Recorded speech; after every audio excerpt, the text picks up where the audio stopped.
pone de pie.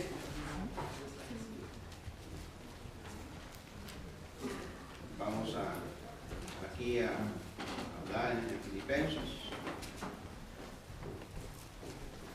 Dice la palabra de Dios en el versículo 3: doy gracias a mi Dios siempre que me acuerdo de vosotros, siempre en todas mis oraciones rogando con gozo por todos vosotros, por vuestra comunión en el Evangelio desde el primer día hasta ahora, estando persuadido de esto, que el que comenzó en vosotros la buena obra la perfeccionará hasta el día de Jesucristo.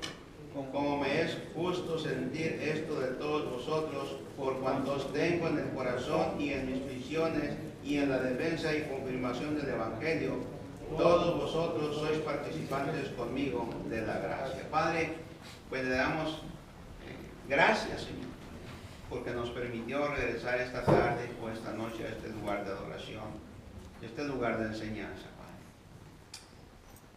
Pedimos de sus más ricas bendiciones para cada uno de nosotros, Señor.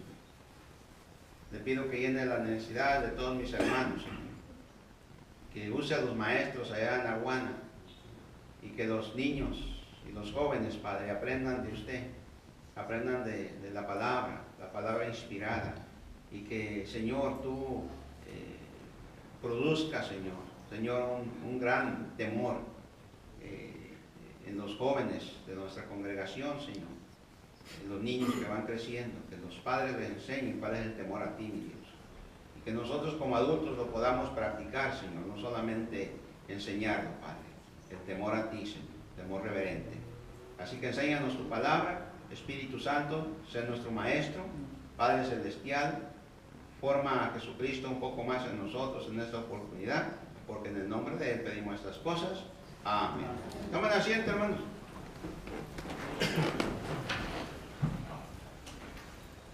En el estudio de hace 2 domingos estuvimos enfocándonos en la manera en que se presenta o se identifica el apóstol Pablo. Este hombre se identificó junto a Timoteo como siervo o como esclavo de Jesucristo.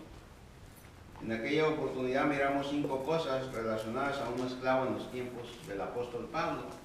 Y para que usted lo recuerde o algo, compre el CD al hermano José.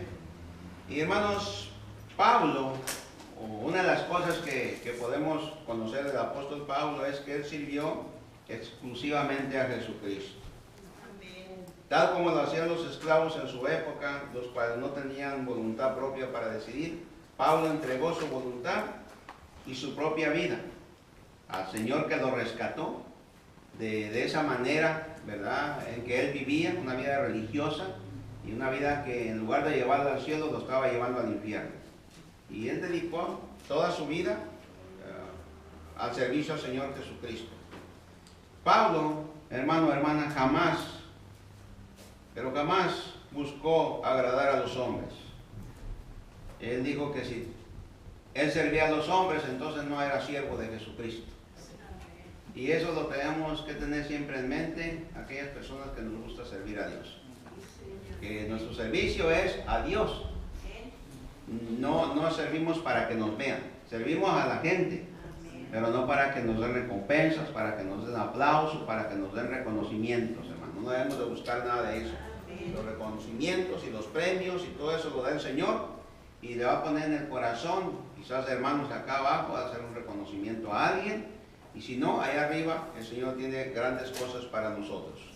Ahora, este hombre entregó la totalidad de su vida a servir como un esclavo, y un esclavo mencionamos en aquella oportunidad que no tenían voluntad o decisión propia. ¿Recuerdan? Mencionamos que el siervo podía servir donde él quería, pero el esclavo no. El esclavo tenía que servir donde su amo le decía que sirviese.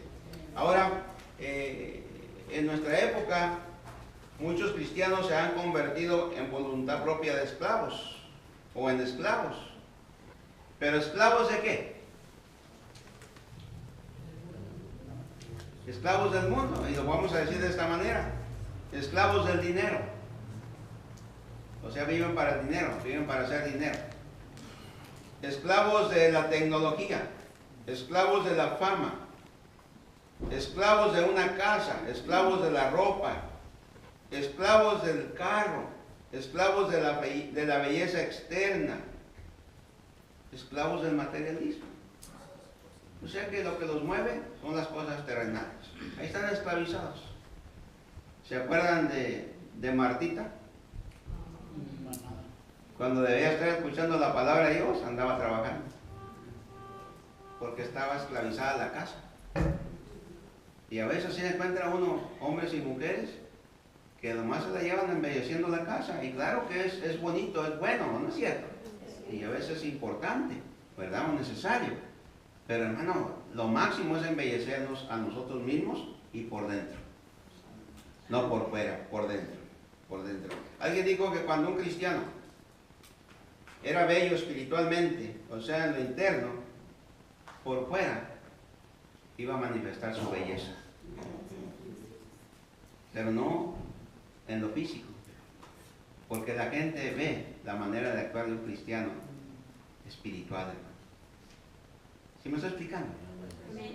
Y a veces, pues la persona puede estar muy bella por fuera, pero no es grata a la gente, porque por dentro no es bella en el espíritu. En este estudio, hermanos, vamos a ver cómo Pablo agradece a Dios por estos cristianos y cómo era un poco de la vida de estos hermanos. Acuérdense que esta iglesia casi era perfecta, casi. Pero había cositas ahí que no. Después lo vamos a ver a través de la carta. Pero una de las cosas es que ahí había dos hermanitas que no la llevaban, ¿verdad? ¿Cómo se llaman? ¿O se llamaban? Evodia y Síntique. No la llevaban. Y regularmente en las iglesias siempre vamos a encontrar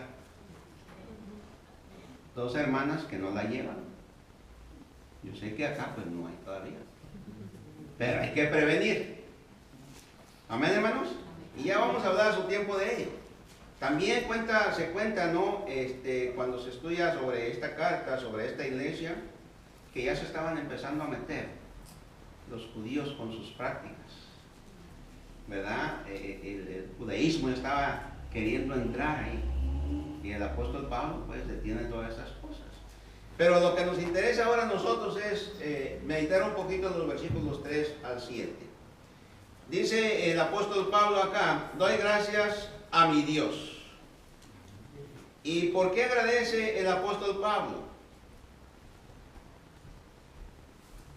¿Por qué muestra su agradecimiento a Dios? Doy gracias a mi Dios siempre que me acuerdo de vosotros. ¿Qué era lo que mostraba Pablo de agradecimiento? O sea, ¿por qué agradecía Pablo a Dios? Por los hermanos. Por los hermanos. ¿Son de guardaría?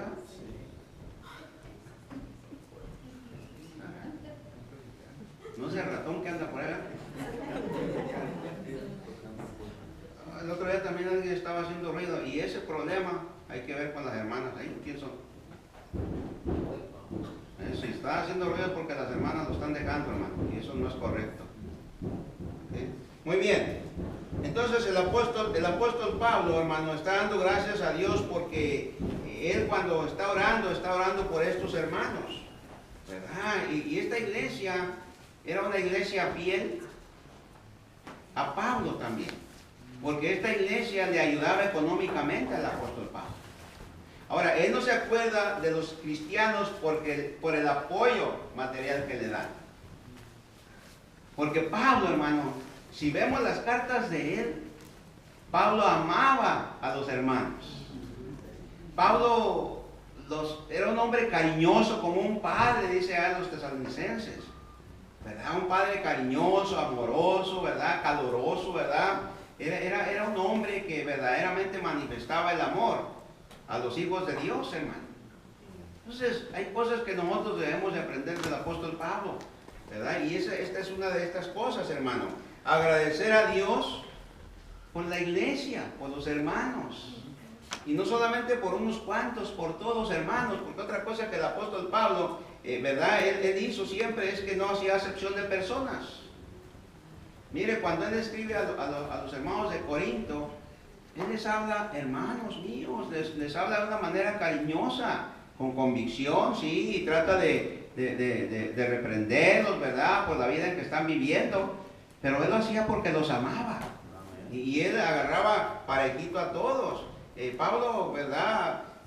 Sin compromiso, sin una carga, para él oraba por estos cristianos. Y hermano, una cosa que usted y yo debemos entender es que orar por otros no es una carga, es un privilegio que Dios nos da y es una bendición que viene después. Amén. O sea que orar por otros es un privilegio, porque no todos pueden orar por otros, solamente la familia de la fe. Podemos entrar al trono de gracia, al trono de gloria, al trono santo por medio de Jesucristo y llevar las necesidades no solamente nuestras, sino las necesidades de otros hermanos. Entonces nosotros no lo debemos de ver como una carga cuando te dice alguien, hermano, ore por mí. ¿Otra vez? No, gracias a Dios porque tengo una oportunidad de orar por mi hermano. Porque amo al hermano, amo a la hermana, o sea, en Cristo Jesús. Amén. Entonces el apóstol Pablo dice, siempre en todas mis oraciones rogando con gozo por todos vosotros. O sea, no oraba nada más porque los que quizás van a decir que le caían bien, oraba por todos. El apóstol Pablo tuvo mucho conflicto. Algunos lo persiguieron, otros intentaron matarlo. Hay muchas cosas que vemos en la vida del apóstol Pablo. Sin embargo, siempre vemos al apóstol Pablo orando por los hermanos, rogando a Dios por los hermanos. Y esto debería ser un ejemplo para cada uno de nosotros, ¿verdad? Él se regocija, para él era un gozo, ¿verdad? Orar por otros, y así lo debemos de ver, hermano. Un gozo orar por quién?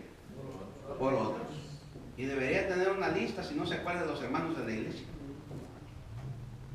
Debería tener una lista de hermanos que tiene en mente ahí, ¿verdad? Una de las maneras de aprender los nombres de los hermanos es orando por ellos. Amén. Usted ora por otros. Aparte de que tiene que involucrarse con la iglesia, con los hermanos. Hay pastores que ni conocen el nombre de los hermanos, ni los hermanos conocen el nombre del pastor, ni de la esposa del pastor. ¿Por qué? Porque no tienen compañerismo, hermanos. Amén. Entonces, usted y yo, hermano, debemos de ver este punto de la oración como un privilegio, como una bendición, y nos vamos a regocijar orando por otros. Y qué bonito cuando alguien le dice a usted, hermano, aquello por lo que yo le pedí que orara, el Señor me lo contestó. Y qué bendición. ¿Sí o no? Oramos por una persona enferma, ya me sanó el Señor, qué bendición. Amén. Es un gozo, es un regocijo, hermano, ¿verdad? Y estos cristianos, Pablo conocía, ¿verdad?, que desde el primer tiempo, o desde que ellos se convirtieron, estaban unidos con él, predicando el Evangelio. O sea que el Evangelio es la predicación de un grupo completo, no de unos cuantos. Mire lo que dice la Escritura. Por vuestra comunión en el Evangelio, desde el primer día, ¿hasta qué? Hasta ahora. Hasta ahora, desde el primer día hasta ahora. Y mira el 7. Como me es justo sentir esto de todos vosotros, por cuantos tengo en mi corazón y en mis prisiones y en la defensa y confirmación de ¿qué? Del Evangelio, todos vosotros sois participantes conmigo de la gracia. Y claro, hermano, que no el 100% de la iglesia estaba haciendo esta obra, pero era la mayoría que estaban llevando el Evangelio desde un principio, dice, hasta ahora. Quiere decir que esto no es de temporadas. Amén. Quiere decir que esto es de toda la vida de cada uno de nosotros, hermano. Evangelizar debería ser parte de nuestra vida. Usted come, desayuna, come su lonchecito a mediodía y cena, porque tiene una necesidad física, ¿sí o no? El evangelismo debería ser una necesidad para nosotros. Para Pablo era una necesidad. tenía que estar evangelizando porque sabía que Cristo venía y las almas estaban a punto de irse a la condenación eterna.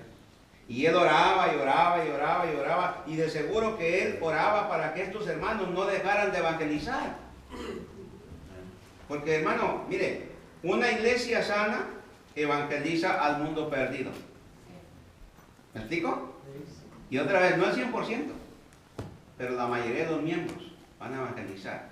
Y quizás no todos están en el ministerio, pero también lo pueden hacer fuera del ministerio. Porque es otro de los errores a veces de la iglesia. Que no vemos a un hermano en un ministerio y ya estamos quizás a veces hasta juzgándolo. No, pues no evangeliza, no ama las almas. Y es muy posible que un hermano o una hermana, hermano, de la cual alguien dice que no evangeliza, lo esté haciendo más que usted y más que el que está aquí. ¿Sí o no? Porque lo puede estar haciendo allá afuera. Quizás usted no sabe si no puede llegar al ministerio. Pero qué fácil es abrir los labios, ¿sí o no? Hay que tener cuidado, porque cuando la persona verdaderamente se preocupa por las cosas de Dios, se va a preocupar por las almas de los incrédulos. A mí no me diga que usted ama a Cristo y que obedece los mandamientos si usted no le habla a otros de Jesucristo. Jesús lo dice en San Juan: si me amáis, guardad mis mandamientos. Y evangelizar no es una opción, es un mandamiento del Señor. Amén. Ahora olvídese que tiene que estar por fuerza en un ministerio. Los ministerios están para andar más ordenaditos y para andar juntos, porque cuando estamos juntos nos animamos. El Señor Jesucristo no solamente traía 12, traía muchos más. Y el Señor Jesucristo los enseñó, los instruyó, los educó y los mandó de 2 en 2, ¿no es cierto? ¿Por qué? Porque entre 2, hermano, pues hay más motivación, hay más fuerza, hay más entrega que uno solo. ¿Sí o no? Cuando van 3, 4, muchas veces hay problemitas porque uno se introduce, se mete cuando el otro está evangelizando, y es importante de 2. Por algo el Señor lo hizo, hermanos. ¿Sí o no? Por eso sí, por algo el Señor nos lo enseña ahí. Y ni modo que usted y yo seamos más sabios que él. Tenemos que prestar atención. Y el apóstol Pablo, hermano, nos enseña aquí que esta iglesia filipense evangelizaba a la gente sin Cristo. Y dentro de la oración, Pablo ora para que lo sigan haciendo. ¿Se da cuenta? ¿Ora para qué? Para que lo sigan haciendo. Y hermano, en lugar de criticar a los cristianos que no evangelizan o que no vemos que evangelizan, mejor deberíamos orar para que los que ahora lo están haciendo y que vemos que lo están haciendo, no dejen de hacerlo. Amén. No, pues que el hermano no llega, que la hermana no llega. Pero yo le digo una vez a la hermana, a un hermano, pero usted está aquí. Amén. Hermano, mire, con mi esposa me estaba explicando algo, ¿no? Que le compartió a otra hermana. En la iglesia donde nosotros estábamos, en ocasiones estaba solito el que está aquí, porque era el que dirigía el evangelismo. Nada más estaba yo en una banca ahí con la guitarra esperando que llegara. Y yo me sentí, ¿por qué no llegan los hermanos? Entonces venía el pastor y me miraba y me decía que el que era fiel en lo poco era fiel en lo mucho, pues yo me animaba. Solito ahí. Pero con el tiempo, orando, se empezó a juntar un grupo. Y fue creciendo y creciendo y creciendo. Y cuando nos mandaron a su centro, el grupo ya estaba grande.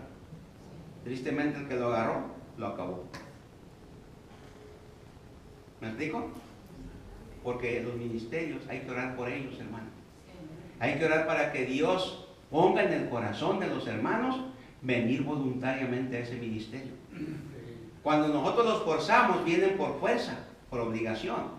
Pero cuando oramos a Dios y el Señor nos convence, llegan por voluntad propia y ahí están. Amén, hermano. Ahora, pues no, pues yo hasta que Dios te está hablando, pero a veces no quiero no hacer nada. Como me compartió un hermano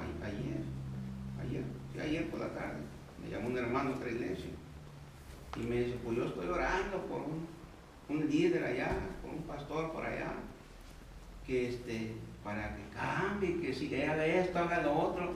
Y yo a veces pienso, hermano, que el Señor no me oye, porque ya tengo años orando, porque dije, yo sigo orando, es que ya tengo muchos años orando. Dije, pues Dios sí le habla a la persona, lo que pasa es que la persona es desobediente. Hay que seguir orando, ¿o no es cierto? A ver hasta cuándo reacciona esa persona, porque si no reacciona, el Señor trata a las personas de una manera más durita, hermanos, y solitos después llegamos. ¿Y qué necesidad hay de sufrir, ¿verdad? De poder llorar por la disciplina de Dios, o cuando Dios nos disciplina, cuando lo podemos hacer voluntariamente. Amén. Pero hay que orar. Amén. Y otra vez, ministerios pobres, ¿por qué? ¿Falta de qué? ¿De oración de quién? No nada más del líder, de los que están allí en ese grupo también. Porque a veces le cargamos solamente a un hombre.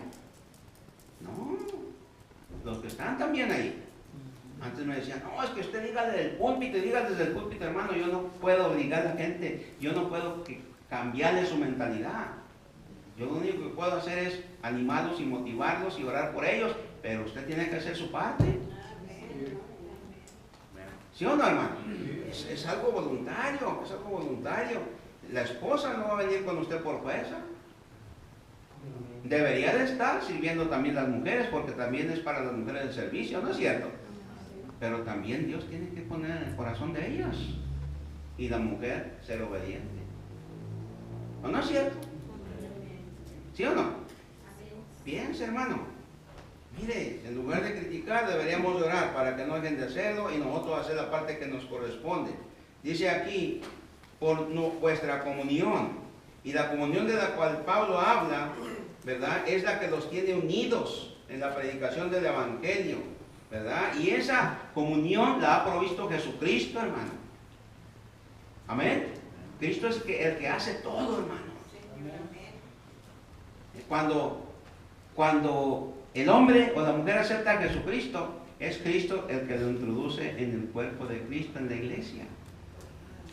Amén. La unidad la ha hecho Jesucristo. La comunión la hace Jesucristo, hermano. Cuando un grupo está junto para evangelizar, es Cristo el que los mantiene unidos en comunión, en armonía. Están con un mismo sentir de ir a evangelizar y llevar las nuevas, como esta iglesia filipense estaba en comunión con Pablo. Estamos unidos, ¿verdad? Porque la fuente de la comunión en la esfera espiritual de los cristianos, hermano, la hace y la mantiene Jesucristo. Amén. Y el que no quiera, porque en Efesios dice que guardemos la unidad. Efesios 4. Y el que no se esfuerza por guardar esa unidad que el Señor Jesucristo mantiene, se la va a ver con Cristo. Amén. Entonces, acá dice que todos aquellos que han experimentado la salvación, la misma salvación, debemos de tener comunión. ¿Ahorita tenemos comunión o no tenemos comunión? Sí. Lo que vamos a participar después es la Santa Cena. Y la Santa Cena nos enseña que en comunión estamos recordando lo que Cristo hizo por nosotros en la cruz del Calvario. Esa palabra es koinonía. O sea, que estamos juntos, que estamos unidos, que estamos teniendo esa comunión cristiana, ¿verdad? Estamos adorando al mismo Dios, estamos cantándole al mismo Dios, ¿verdad? Todos hemos tomado, abrazado la misma fe, todos creemos en Jesucristo, todos creemos en la palabra de Cristo. O sea, ahí es donde tenemos comunión. Pero acá dice que tenían comunión en la evangelización de la gente sin Cristo. Y es lo que le falta un poco más a esta iglesia. Aunque decimos que andamos allá, que lo hacemos por otras partes, necesitamos tener comunión, juntarnos, estar unidos en un ministerio y salir juntos a evangelizar. Amén. No tengo un estudio bíblico, a mí me gusta dar estudios bíblicos porque ahí siento que soy más efectivo en las cosas de Dios. Mientras no salga un estudio bíblico, entrando el año, ¿verdad? Cuando comencemos el evangelismo, yo voy a estar acá los sábados. Amén. ¿Para qué? Para tener esa comunión juntos y evangelizar. ¿Sí o no? Tenemos que evangelizar, hermano, porque hay hermanos que ya no llegan. Se les olvida sobre la responsabilidad de llevar las almas a Cristo. Y mire, el versículo 6, es más cortito porque tenemos la Santa Cena. El versículo 6, estando persuadido de esto, que el que comenzó en vosotros la buena obra, la perfeccionará hasta el día de ¿qué? De Jesucristo. Hermanos, estas palabras son de motivación. Se las expresa para animar a los cristianos. Por ejemplo, la palabra estoy persuadido simplemente significa estoy convencido, ¿verdad? Estoy seguro, dice Pablo, que el que comenzó en ustedes la buena obra la perfeccionará hasta el final. ¿Quién ha comenzado la buena obra en nosotros? Jesucristo. ¿Cuándo la comenzó? Desde el instante en que aceptamos o le aceptamos a Él como el Salvador de nuestras almas. ¿Cuándo la va a terminar? Hasta que nos vayamos con Jesucristo, hermano. Amén. Él comenzó, dice Pablo, yo estoy seguro, porque él sabía en a quién había creído en 2 Timoteo, porque yo sé en quién he creído. Entonces Pablo está motivando a estos hermanos, dice, yo estoy seguro, les dice en su carta, que el que comenzó la buena obra, ¿verdad?, en cada creyente filipense, al recibir a Jesucristo como su Salvador, Él la irá completando hasta la venida de Jesucristo, la va a ir perfeccionando, ¿verdad?, hasta que llegue al fin. Y sea cuando Cristo venga por la iglesia o nos lleve a cada uno individualmente. Mientras tanto, Dios está trabajando en nuestra vida, hermanos. A veces no lo vemos, pero sí está trabajando Dios en aquellos que nos esforzamos por seguirlo a Él, hermano. A través de cada creyente, el Señor Jesucristo está haciendo la buena obra. Cada quien, poco a poquito, nos vamos pareciendo a Jesucristo. Unos tardamos más, otros van más rápido. Pero ahí vamos, pareciéndonos un poco a Jesucristo. ¿No se ha dado cuenta que en las temporadas, vamos a decirle así, en que usted se ha esforzado en orar, en leer la Biblia, en asistir a la iglesia, en ser fiel, en servir a Dios, usted ha cambiado algunas actitudes que no eran buenas? ¿No ha visto eso? ¿No ha visto que antes hacía cositas y ahora hace cositas y sabe que están mal y ya se detiene? Porque Jesucristo está trabajando en su vida, hermano. Ahora, hermano, no quiera usted que todos vamos a ir creciendo igual. Es de acuerdo a la entrega de uno a Jesucristo, hermano. Hay hermanos que van así rápido y siguen y toda su vida. Hay otros que van lento, pero ahí van. ¿No se fija que antes algunos de nosotros explotábamos? Sí. Y ahora como que tardamos más. ¿Es ganancia? Sí. ¿Verdad que sí? ¿Verdad que antes no queríamos abrir los labios, no queríamos decir nada a nadie de Cristo, ni teníamos miedo, y ahora poco a poquito ya lo estamos haciendo? Dios está trabajando en nuestra vida, hermanos. ¿Sí o no? Antes no teníamos ganas de servir a Dios y a veces lo hacíamos por obligación. ¿Qué dice la hermana? Ahora se goza. ¿Sí o no? Antes ya se va a llegar la hora, tengo que ir a la iglesia, ya se nos quita ese el tengo. Qué bendición, ya es la hora de irme a la iglesia. Porque ya cuando usamos esa palabra, tengo que, como que lo estamos haciendo por una carguita. Piense, ¿verdad? Tengo que darle desayuno a este hombre. Tengo que hacer esto para esta mujer. Pues como una carguita de obligación. ¿O no es cierto? Quizás así éramos antes, o quizás todavía somos. Pero quizás algunos ya no es que tengo. Voy a hacerlo porque lo necesito. ¿O no es cierto? Porque quiero mucho a mi